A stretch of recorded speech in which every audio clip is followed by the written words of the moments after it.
오늘은 왜 죽을 것만 같은 고난이 계속 찾아오는가? 왜 죽을 것만 같은 고난이 계속 찾아오는가라는 제목으로 말씀을 나누겠습니다. 우리 하나님께서 우리에게 고난을 허락하시는 이유가 있습니다. 시편 119편 71절에 보면 고난 당한 것이 내게 유익이라고 했습니다. 자, 우리 한번 믿으시는 분만 한번 크게 한번 아멘 해보세요.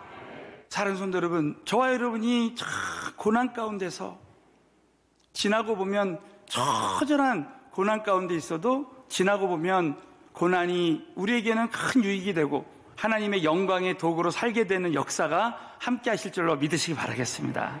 오늘 이 말씀에 보면 정말 죽을 것만 같은 고난이 사도 바울에게 끊이지 않게 되었습니다.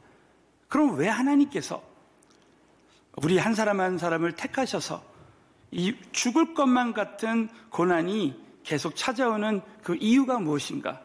저는 오늘 이 말씀을 통해서 우리 모두가 현재 아무리 큰 고난과 역경이 있다 할지라도 오늘 이 말씀 붙들고 주님 오시는 그날까지 모든 고난을 이기고 승리하게 되시기를 예수의 이름으로 축원합니다.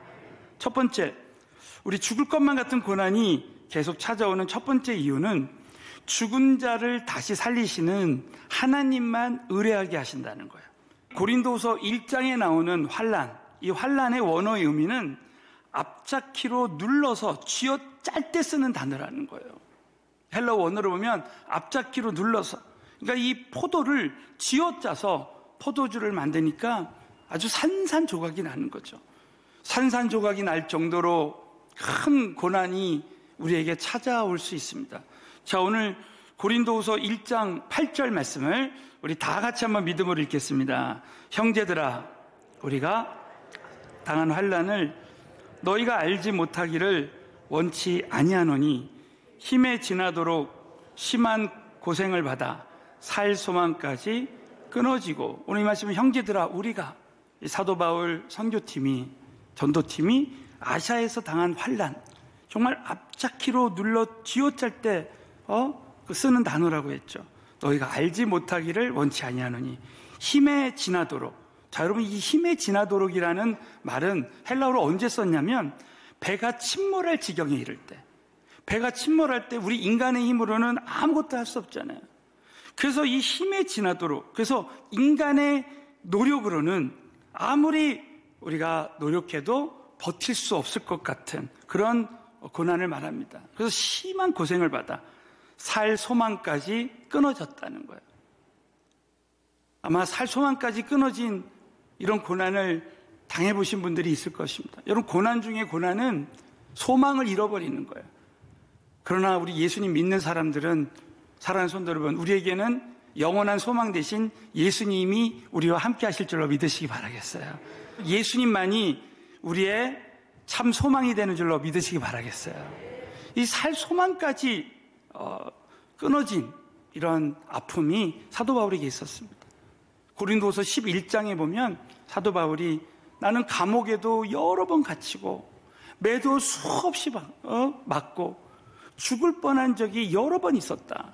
죽을 것만 같은 이런 고난이 사도 바울에게 계속되었습니다. 그 이유는 큰 고난을 통해, 우리 고린도서 1장 9절에 보면 큰 고난을 통해 죽은 자를 살리시는 하나님만 의뢰하게 하신다는 거예요. 자, 고린도서 1장 9절 말씀을 큰 소리로 읽겠습니다. 시작. 우리 마음에 사형 선고를 받은 줄 알았으니 이는 우리로 자기를 의뢰하지 말고 오직 죽은 자를 다시 살리시는 하나님만 의뢰하게 하심이라. 믿으시면 아멘.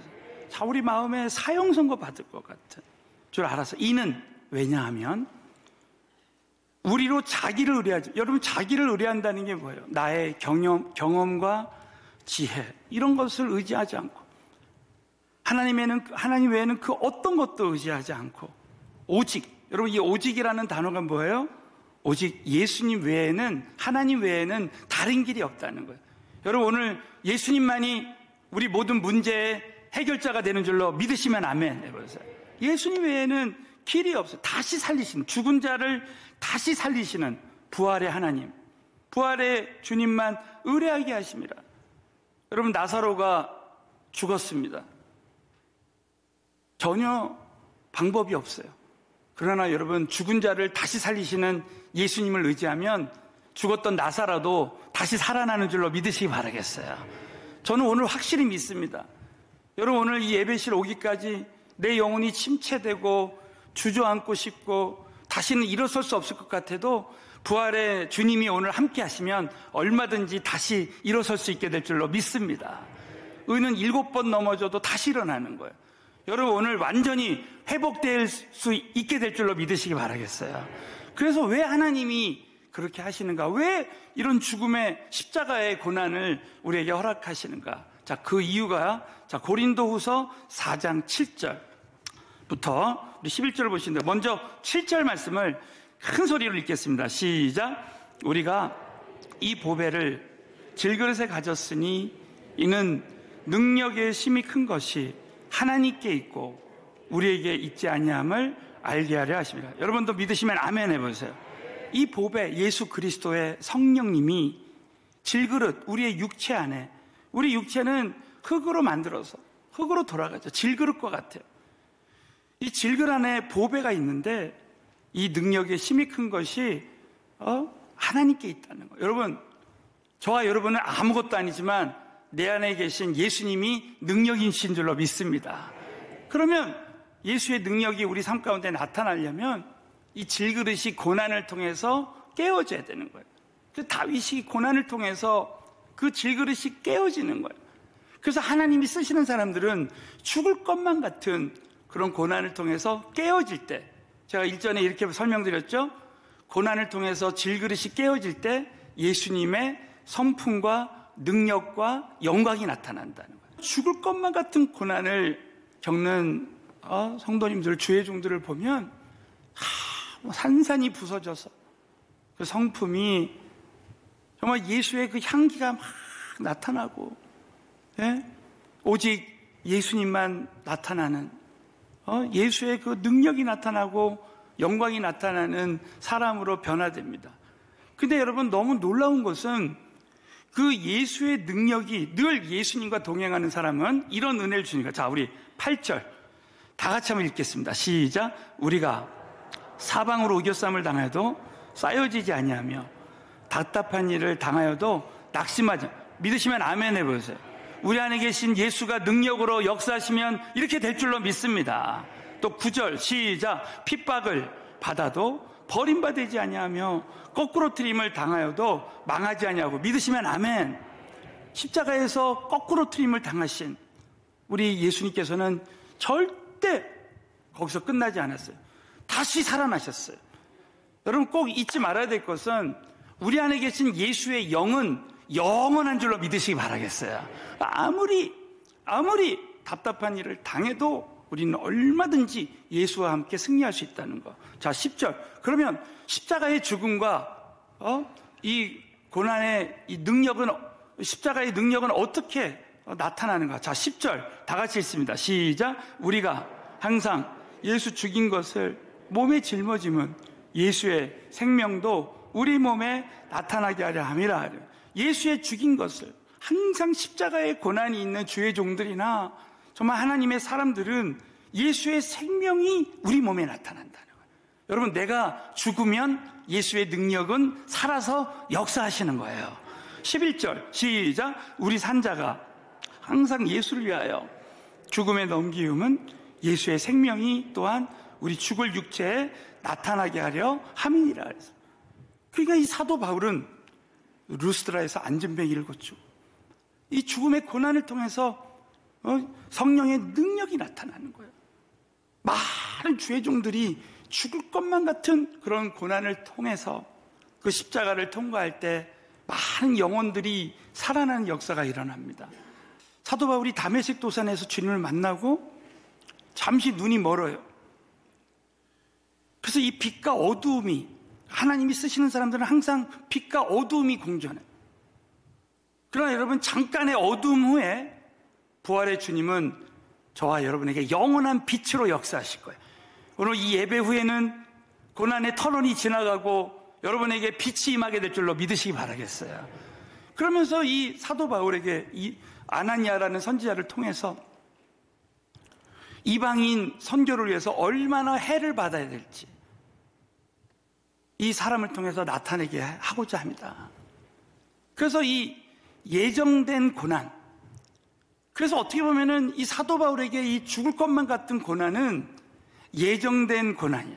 어떻게 보면은 사도 바울이 예정된 고난이 있는 것처럼 우리 인생에도 그런 예비된, 예정된 그런 고난들이 있을 수 있다는 거예요. 자, 어떤 조류학자가 연구를 했는데, 여러분 잘 아신 대로 철새가 있잖아. 이동하는 새. 근데 그 황금새라는 어떤 새는 저 알래스카에서 알이 부화가 돼서 어미새까지 자라는 거예요. 그래가지고 거기서 새끼를 놓고 그 다음에 이동을 하는데 하와이까지, 그래서 수천 킬로미터를 그 기간을 먹지도 않고 자지도 않고 쉬지도 않고 그 기간을 이동하는 거예요. 어떻게 보면 새들에게도 죽을 것만 같은 고통이죠. 요즘으로 하면 내비게이션도 없는데 그렇게 하와이에 딱 도착을 해서 여생을, 남은 생을 산다는 거예요. 야, 그걸 보면서 우리 하나님께서, 야, 새들도 이렇게 정한 코스가 있는데 사도 바울처럼 저와 여러분은 우리 인생에 하나님의 정하신 코스가 있는 줄로 믿으시기 바라겠습니다. 그 과정 중에 그 새들처럼 우리에게는 죽을 것만 같은 그런 고난이 있을 수 있다는 거예요. 저는 예수님의 말씀이 생각났어요. 야, 하늘의 새들도 하나님이 다 먹이시고 보호해 주신다는 거야. 하물며 하나님이 사랑하는 우리 자녀들은 있어야 될 것을 다 아시고 주시고 지켜주신다는 거예요. 사랑하는 성도들, 하나님이 지금까지 저와 여러분을 지켜 보호해 주시고 앞으로도 보호해 주시게 될 줄로 믿으시기 바라겠습니다. 사도 바울이 그렇게 하나님의 그 사명을 감당하기까지 죽을 것만 같은 고난이 있지만 죽은 자를 다시 살리시는 하나님 한 분만을 의지할 때 끝까지 하나님이 지켜주시고 보호해 주시고 지금은 영원한 천국에서 멸루간의 주인공이 된 줄로 믿으시기 바라겠습니다. 광야 같은 이 세상에 살면서 야, 죽을 것만 같은 이런 고난이 우리 삶 가운데는 어찌 보면 정해진 코스같이, 어떻게 보면 이 코로나19의 이런 어려움은 성경에 약속하신 대로, 말씀하신 대로 그리스도의 재림 전에 전염병이 있을 것을 하나님이 다 약속하셨어요. 여러분, 이 모든 일은 하나님이 다 주관하신다고 믿고 이러한 모든 상황 속에서도 우리는 끝까지 하나님 한 분만을 의뢰해서 죽은 자를 다시 살리시는 하나님을 경험하게 되시기를 예수의 이름으로 축원합니다. 두 번째는 죽을 것만 같은 고난이 계속 찾아오는 두 번째 이유는 죽이셨다가 살리시는 믿음의 훈련을 하게 하신다는 거예요. 고린도후서 1장 10절에 보면 믿음은 고난의 체험을 통해서 실제가 될 수 있습니다. 이 죽음의 고난에, 죽을 것만 같은 고난의 체험이 없이는 이 믿음이 성장하지 않는다는 거예요. 오늘 이 고린도서 1장 10절에 보면 상반부에 보면 그가 이같이 큰 사망에서 우리를 건지셨다. 이거 과거형이에요. 사랑하는 성도 여러분, 지금까지 저와 여러분을 큰 사망과 같은 고통에서 건져주신 줄로 믿으시면 아멘 해보세요. 지금까지 하나님이 하신 줄로 믿습니다.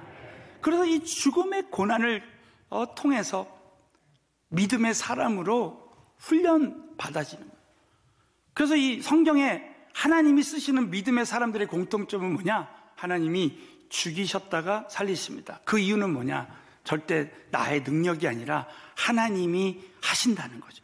이 로마서 4장 18절에 보면 아브라함이 바랄 수 없는 중에 바라고 믿었다는 거예요. 여러분, 우리가 계산적으로 바랄 수 있는 중에 바라는 것은 이 세상 사람들도 할 수 있다는 거예요. 믿음은 바랄 수 없는 중에 믿을 때 하나님이 하신 것을 간증할 때 여러분 믿음의 사람이 믿음이 실제가 되는 줄로 믿으시기 바라겠습니다. 그래서 그 예로 19절에 보면 그는 100세가 되어서 자기 몸에 죽은 것 같은 거예요. 절대로 이 아브라함의 힘으로는 이삭이 나올 수 없고 아들 이삭이 나올 수 없고 이삭을 통해서 예수가 나올 수 없는 거예요. 또 사라의 태에 죽은 것 같아. 사라의 경수가 끊어졌잖아요. 그러나 믿음이 약해지지 않았습니다. 여러분, 저와 여러분이 오늘 광야에 같은 어려움이 있다 할지라도 믿음이 약해지지 않고 더 강해지는 은혜가 임했으면 좋겠어요. 21절에 약속하신 그것을 또한 능히 이루실 줄을 확신했다는 거예요. 여러분, 이 확신은 하나님이 주시는 확신입니다.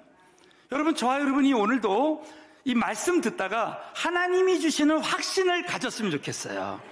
자, 24절 다 같이 한번 믿음으로 선포하겠습니다. 시작. 의로 여기심을 받을 우리도 위함이니 곧 예수 우리 주를 죽은 자 가운데서 살리신 이를 믿는 자니라. 믿으시면 아멘 해보세요. 아브라함뿐만 아니라 우리도 죽은 자 가운데서 살리신 이를 믿는 자에게 이런 역사가 일어난다라는 것이죠. 그러므로 여러분, 이 믿음이라는 것은 이런 죽을 것만 같은 고난을 믿음으로 이기는 체험, 정말 죽이셨다가 살리시는 이 경험을 통해서 우리의 믿음이 성장해서, 자, 어떤 고난이 와도 잘 들으십시오. 저와 여러분이 이런 체험을 통해서 어떤 죽을 것만 같은 고난도 능히 다시 이기게 될 줄로 믿으시기 바라겠어요. 그러므로 결론적으로 앞으로 어떠한 고난이 와도 다시 건지시리라는 확신을 갖게 하십니다. 그래서 이 고린도서 1장 10절에 보면 사도 바울이 그가 이같이 큰 사망에서 우리를 건지셨고 과거에 건지신 하나님께서 또 건지시라. 미래형입니다. 또한 이후에라도 건지시기를 그를 의지하여 바란다는 거예요. 여러분, 과거에 죽을 것만 같은 고난을 이긴 사람은 앞으로도 또 건지실 것을 믿고 소망한다는 거예요. 우리 하나님께서, 사랑하는 성도 여러분, 지금까지 하나님이 하셨고 앞으로도 하나님이 하실 줄로 믿으시면 아멘 해보세요. 지금까지 건지셨고 앞으로도 건지실 걸 믿으시면 아멘 해보십시오. 그래서 이 영적인 훈련, 이것은 하루아침에 되는 게 아니라 단순 지속 반복해서 이런 훈련을 통해서 이것이 배워진다는 거예요. 여러분, 우리 사도 바울도 하루아침에 이것이 되어지지 않았다는 것을 알 수 있는 말씀이, 예를 들어서 마지막으로 자, 빌립보서 4장 11절이에요. 자, 11절부터 13절을 볼 때, 자, 11절 시작. 내가 궁핍함으로 말하는 것이 아니라 어떤 형편에든지 내가 자족하기를 배웠노니. 할렐루야. 내가 자족하기를 배웠다는 거예요. 하루아침에 된 게 아닙니다. 배우는 거예요. 훈련되어지는 거예요. 그래서 어떤 훈련 아니냐. 12절 다 같이 있습니다. 시작. 내가 비천에 처할 줄도 알고 풍부에 처할 줄도 알아. 모든 일에 배부르며 배고픔과 풍부에 궁핍에도 일체의 비결을 배웠노라. 한번 줄을 쳐. 배웠노라. 그래서 이것은 배워지는 거예요. 이 믿음의 훈련을 통해서 배워지는 거예요. 그러므로 어떤 사람이 됩니까? 13절 다 같이 믿음으로 선포합니다. 시작. 내게 능력 주시는 자 안에서 내가 모든 것을 할 수 있느니라. 내게 능력 주시는 자 예수 안에서 얼마든지 내가 자족하고 만족하고 그 안에서 기쁨을 누리고 자유를 누리는 거예요. 자, 오순절 다락방에 성령이 임하고 성령의 권능을 받은 하나님의 사람들은 늘 기쁨과 자유를 누렸어요. 주의 영이 계신 곳에는 자유함이 있느니라. 지금 당장은 죽을 것만 같은 고난이 우리에게 찾아오지만 내가 죽고 오직 예수님 한 분만을 의지하고 그분을 의지하면 우리에게 자유가 임하고 살아나는 역사가 일어나요. 저는 얼마 전에 새벽 야외에 나와서 기도하는데 자꾸 이빨 이 전체가 아픈 거예요. 그래서 내가 잘 때 혹시 이빨을 이렇게 막 물고 잤나? 그래서 계속 아파가지고 치과를 갔더니 이 양쪽 어금니에 이 신경치료를 해야 된다는 거예요. 그래서 목사님, 신경치료를 하는 게 신경을 죽이는 거래요. 그래가지고 양쪽에다가 주사를 놓고 그러는데 얼마나 아픈지. 그럼 막 신경치료 해보신 분은 알겠지만, 이 신경이, 이제 신경을 이렇게 죽이는 거예요. 그냥 어느 시간이 딱 지나니까 신경을 딱 죽이고 몇 번 왔다 갔다 하니까요. 신경을 죽였는데 그 다음부터는 아프지 않고, 그 다음에 그 죽인 부분만 죽였지만 그때부터는 씹을 수 있고 살아나더라고요. 사랑하는 성도 여러분, 이번에 깨달았어요. 죽이면 살아나는 거예요. 내가 지금 어떤 문제는 내가 참 문제라고 생각하고 그 문제에 사로잡힐 때 나는 아픈 거예요. 근데 그 문제를 주님 손에 다 맡겨버리고, 내가 이 문제를 완전히 주님 손에 맡기고 그냥 나를 완전히 내려놓는 거예요. 죽여버리는 거예요. 사랑하는 성도, 지금 현재 모든 문제는 하나님이 주관하실 줄로 믿습니다. 그냥 하나님 손에 다 맡겨드릴 때 그 다음부터 자유가 임하고 내가 살아나는 거예요. 시체는 밟아도, 일전에 말씀드린 시체는 밟아도 꿈틀거리지 않아요. 내가 신경을 죽일 때 지체가 다 살아나는 것처럼, 사랑하는 성도 여러분, 정말 죽을 것만 같은 고난이 잠시 있지만 그것을 온전히 하나님만 의지하고 맡겨드릴 때 저와 여러분의 영이 살아나는 기적이 일어날 줄로 믿으시기 바라겠어요. 그래서 하나님이 쓰시는 분들의 공통점이 뭐냐? 죽이셨다가 살리시는 거예요. 주의 종들도 하나님이 죽이셨다가 살리는 거예요. 지금 죽을 것만 같은 고통이 있는 분들은 이 과정을 거치면 반드시 죽이셨다가 살아나는 기적이 일어날 줄로 믿습니다. 앞으로도, 지금은 당장은 고난이지만 앞으로도 사도 바울처럼 또 비슷한 고난이 올 때 건지실 줄로 확신하는 거예요. 여러분, 왜 하나님이 이렇게 죽을 것만 같은 그런 고난을 계속 허락하실까? 나는 좋은 환경에서 신앙생활하고 싶지만 왜 하나님이 우리를 이렇게 광야와 같은 이런 고난 가운데 우리를 두시는가? 그것은 이 고난을 통해서 저와 여러분을 훈련하고 준비시켜서 더 정금과 같은 사람으로 준비하기 위함입니다. 제가 유럽 선교를 갔을 때 들은 이야기인데요. 프랑스 같은 경우는 이 포도주를, 아주 양질의 포도주를 만드는데 그 포도나무를 어디다 심냐면 절대 좋은 땅에 포도나무를 심지 않는답니다. 그 이유는 요즘은 이 땅이 다 중금속이 오염돼서 좋은 땅에 뿌려주면 그냥 이 포도나무가 얇게 그냥 그 양분을 빨아들여서 포도 열매는 맺지만 그것이 양질이 되지 못한대요.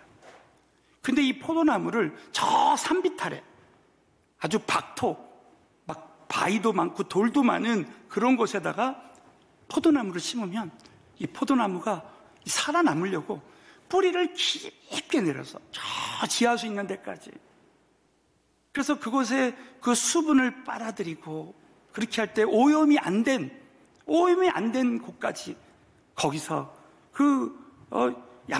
양질의 그 포도의 열매를 맺게 한다는 거예요. 그래서 그것으로 포도주를 만들면 정말 값비싼 양질의 포도주가 된다라는 거예요.